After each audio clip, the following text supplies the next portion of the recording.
Gracias, presidente y colegas. Realmente hasta ahora no escuché,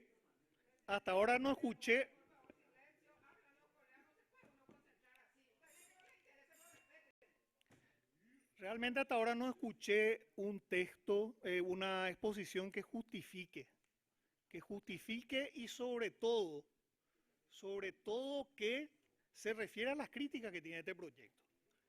Esa por lo siguiente.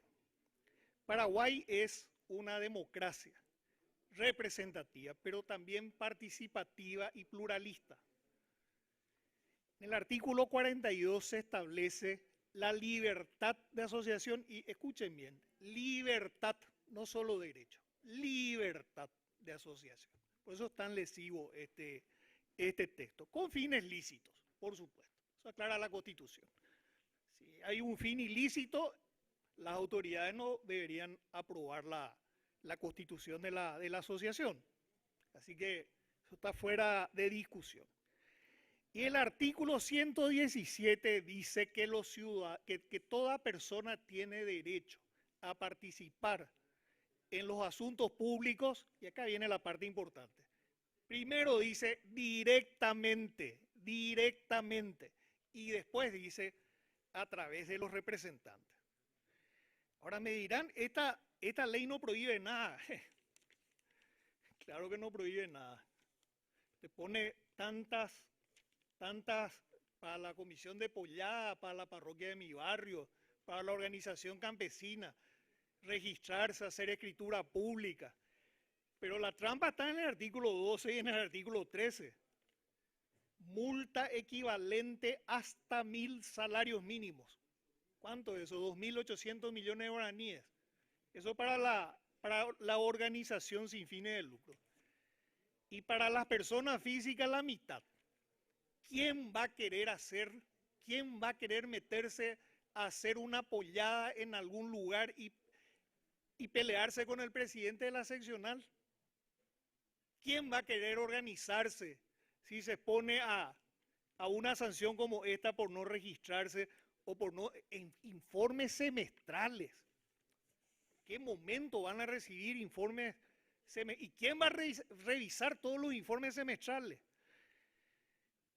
Lo segundo, las personas jurídicas, y pido por favor a Sala Técnica que me ayude, están definidas en el artículo 95 del Código Civil. Esto es una irresponsabilidad, desde el punto de vista de técnica legislativa, esta es una irresponsabilidad enorme, enorme. Modificar el Código Civil.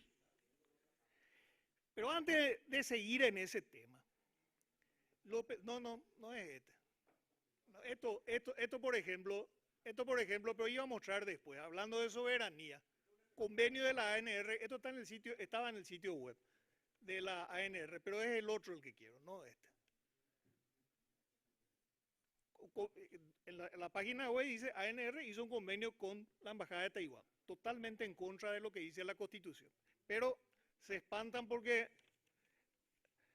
algunos nos presentamos a algún concurso y pudimos trabajar. Y se espantan de los derechos de los homosexuales como si no fueran personas. Miren que la Constitución dice la igualdad de las personas, sin discriminación de ningún tipo. No dice salvo los gays, salvo estos, salvo los otros, salvo, en fin. Pero lo peor es que estamos discutiendo un refrito, una copia de un proyecto que se les ocurrió en Rusia. Y se les ocurrió en Rusia para perseguir a opositores. Y después acá en la región copión en Nicaragua. También para perseguir opositores. Hay que recordar que en Nicaragua hasta las iglesias están cerrando y hasta los obispos le están encarcelando. Y ese es nuestro modelo. Entonces, ese es nuestro modelo. En vez de copiar, qué sé yo, en vez de copiarle a Angela Merkel, a tantos conservadores brillantes, bueno, se van y le copian a Daniel Ortega y a Putin. Y fíjense que esa ley de Rusia fue recurrida ante el Tribunal Europeo de Derechos Humanos porque Rusia es parte del sistema europeo de derechos humanos. ¿Y qué dijo el Tribunal Europeo? Que es inherente la defensa de la libertad de asociación. Y que no es justo, porque la ley de Rusia hablaba de algo así, antes de eso. La ley de Rusia hablaba así, que era una ley contra el siguiente. Antes. Bueno. La ley de Rusia hablaba algo así que era contra los agentes extranjeros. ¿Y qué dice el Tribunal Europeo de Derechos Humanos? No es justificable una presunción de que una organización que recibe fondos extranjeros pone en peligro los intereses políticos y económicos del Estado. Esto dice el Tribunal Europeo de Derechos Humanos. Y ya la Corte IDH ha dictado también una medida cautelar en el mismo sentido a raíz de una demanda presentada también por una organización sin fines de lucro nicaragüense. Por favor, sala técnica. Lo primero que aquí hay que señalar es que esta ley se inmiscuye en actividades privadas sin fines de lucro. En un país donde la gente tiene que hacer polladas para ayudar a sus vecinos, donde tiene que arreglar las calles. Y nosotros queremos entorpecer ese tipo de actividades. Pero lo más grave es la vaguedad del texto. Le decía que el artículo 91 del Código Civil es el que establece, supongo que todos sabemos que es una persona física, ¿verdad? Las personas físicas no se crean por escritura pública como pretende en algún lado este proyecto. Sabemos cómo se hacen las personas físicas. Pero las personas jurídicas están enumeradas en el Código Civil. Y esta ley, fíjense, asociaciones inscritas con capacidad restringida, eso está en el Código. Las asociaciones que tengan por objeto el bien común, acá entra todo. Acá entra básicamente todo. Una sociedad anónima que quiera donar a algo. Este es un cuadro de personas físicas, jurídicas y todo lo que implica. Que tengan objeto del bien común. O sea, una sociedad anónima no va a querer donar nada a nadie para no tener que pasar por toda esta, o la ARP, o qué sé yo, la UIP, o las organizaciones campesinas, o los gremios. Los gremios se ocupan de la salud de sus asociados. Las asociaciones de utilidad pública, acá le faltó una parte, está en el Código Civil, pero no está completo. Las fundaciones, eso está también en el Código Civil. Pero a partir de aquí ya no, los organismos no gubernamentales. Organismos no gubernamentales son todos los que no son gobierno. Ahí ya entra todo. Las organizaciones de la sociedad civil, ahí entran todos. Las agencias especializadas, vaya a saber uno qué es. Los organismos internacionales reconocidos por la República y demás personas jurídicas extranjeras. A ver, ¿cómo hacemos para decirle al Banco Mundial, al BIP, a la Unión Europea que se registren en el Ministerio de Economía y Finanzas?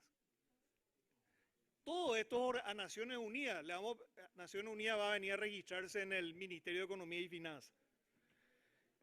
Y demás personas jurídicas extranjeras, así como cualquier persona física o jurídica o estructura jurídica, vaya a saber uno qué es una estructura jurídica, que reciban o administren fondos públicos o privados de origen nacional o internacional. Esto me hace acordar todo dentro del Estado, nada fuera del Estado. Esa era la consigna original del fascismo. Todo dentro del Estado, nada fuera del Estado. Y después, otro texto lamentable. A ser destinados, el artículo 1, a prestaciones o ámbitos de competencia, gobernaciones, municipalidades, entes autónomos, etcétera, etcétera. A ver, ¿qué no entra acá? ¿Qué no entra acá? Entra todo. Y con mala fe, porque este proyecto viene con mala fe, porque hubo una campaña periodística en los medios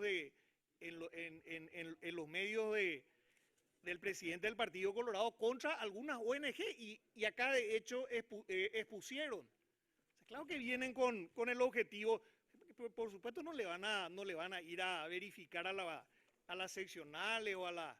Por supuesto esto va a ser garrote para la gente para la gente que no comulga con el gobierno. Y sí, se busca desmovilizar a la sociedad porque nadie se va a querer exponer a esto. Lo otro, esta es una norma de cumplimiento imposible. Tenemos 3.700 juntas de saneamiento, comisiones vecinales 12.250, según datos, no sé si habrá más, bomberos voluntarios, a los bomberos voluntarios que exponen su vida gratis y que el Estado le transfiere migajas. A eso también le tenemos que, y si nos presentan su informe semestral, casi 2.800 millones de guaraníes de multa. A los bomberos voluntarios le vamos a multar, que gratis trabajan. 170.000 productores agropecuarios. ¿Qué hacen esto? O sea, de ir todo a registrar. ¿Cómo va a hacer el Ministerio de Economía y Finanzas para registrar todo esto? Pero lo más grave es que estas organizaciones ya están fiscalizadas. Tenía ahí, no sé qué pasa con Sala Técnica, hay una lista interminable de trámites que hay que presentar para hacer fundación, para hacer sociedad con capacidad restringida. Hay un montón de requisitos y no sé qué pasa. No sé qué. Bueno, mire, ahí están las listas. No voy a leer porque es de no acabar. Obligaciones tributarias, documentos requeridos, otros registros adicionales. Y en la lista, interminable la lista. ¿Qué no van a tener control? La Contraloría, todo. Además, en el tema de aportes públicos, nadie tiene ningún tipo de problema, entiendo, o cooperación extranjera. Pero, ¿cómo no van a estar controlados? Están controlados por Contraloría, están controlados por el Congreso, están controlados, se tienen que registrar también ante cuánta agencia hay, porque claro, como el Estado paraguayo es tan eficiente, entonces te tienen que registrar 1000 veces y el sellito y el esto y lo otro. En fin, los controles que se establecen son redundantes. Ya hay control, no mientan más. Así como mienten con que la Unión Europea pagó transformación educativa, proyecto de Santiago Peña siendo ministro. No mientan más, fue el FEI, fue una CIDE. Y yo no voy a parar de decir porque las mentiras repetidas, pero bueno, las mentiras al final caen. Y las agencias de cooperación tienen una normativa propia. Y si el gobierno no está de acuerdo con las agencias de cooperación, no acepta el programa. Yo les puedo dar miles de ejemplos de programas que nosotros cortamos con la administración de la alianza. Muchísimos programas cortamos, modificamos. Claro que el Poder Ejecutivo puede decir, yo no quiero más tener trato con, qué sé yo, con Naciones Unidas, con OEI, con lo que sea. Una potestad. ¿Quién lleva? ¿Cuáles son las dos personas que tienen la representación del país internacionalmente? Presidente de la República y el canciller, que sigue las órdenes del presidente de la República. Y por favor, citen cuál es el gobierno o entidad extranjera que quiere convertir en homosexuales a todos los paraguayos. Por favor, no podemos tener un debate tan primario. Entonces, esto no se trata de control. Tampoco se trata de soberanía, porque si se tratase de soberanía, le tendríamos que devolver al gobierno extranjero, que por cierto es un país al que yo admiro mucho, al gobierno que nos regaló el dinero del edificio en el que estamos sesionando. O el presidente de la República no tendría que usar el avión presidencial que usa porque también le regaló un gobierno extranjero. O no tendría que usar las aeronaves en general. Y no tendríamos aeronaves para luchar contra el narcotráfico. Pero y esto de financiamiento, miren un poco, a través de un convenio firmado con el gobierno de China, ANR, y esto de junio del 2013, ustedes ya estaban en el gobierno. Hay otro de estos... Sí, puede redondear, colega, por favor. Sí, presidente. Hay otro Hay otro link, este es de Wikileaks, ahora que se le liberó a Assange. Y está el correo electrónico de la Fundación Ñan Paraguay, donde se le pasa a los senadores oficialistas, se le pasa a los senadores oficialistas criterios oportunos. Así que no nos hablen, presidente, de soberanía. Hay algunos que sí tenemos celo por la soberanía. Por eso yo dije la vez pasada de que no aprobemos estas cuestiones militares y todo lo demás, donde hay una relación asimétrica, cuando nos pasan unos pocos días antes y ni siquiera tenemos, yo sí revisé el legajo, y ni siquiera los colegas votan entrada de tropas extranjeras sin siquiera revisar, y nos vienen a hablar de soberanía. Y finalmente, y para guinda de la torta, para más cargo, para controlar todo esto se crea un registro típico, como mi ley. Para hacer la reforma del Estado, crea el Ministerio de la Reforma del Estado. Suprimió educación y qué sé yo, pero creó un ministerio para la reforma del Estado. Y ustedes, para controlarle a estos, crean un nuevo ente, que por supuesto se va a repartir, no sé, dentro de unos pocos vamos a tener no sé cuántas nuevas. Y termino, presidente y colegas, termino con el informe de la Procuraduría. Esto dice el propio gobierno de ustedes. El propio gobierno de ustedes cuestiona este texto. Y no es un dictamen viejo como escuché por ahí, es del 7 de julio del 2024. Muchas gracias, presidente y colegas.